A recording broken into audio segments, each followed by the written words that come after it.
Mayın 29-da gözlənilən hava proqnozu açıqlanıb. Milli Hidrometeorologiya Xidmətindən verilən məlumata əsasən Bakıda və Abşeron yarımadasında hava şəraitinin dəyişkən buludlu olacağı, əsasən yağmursuz keçəcəyi gözlənilir. Lakin 28-dən 29-una keçən gecə yarımadanın bəzi yerlərində qısa müddətli az yağış yağacağı ehtimalı var.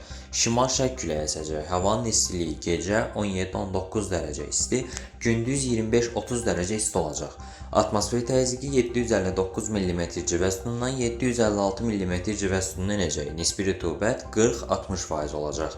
Azərbaycan rayonlarında hava şəraitinin əsasən yağmursuz keçəcəyi gözlənilir. Lakin gecə və səhər bəzi dağlıq ərazilərdə qısa müddətli leysan xarakterli yağış yağacağı, şimşək çaxacağı, dolu düşəcəyi, duman olacağı ehtimalı var.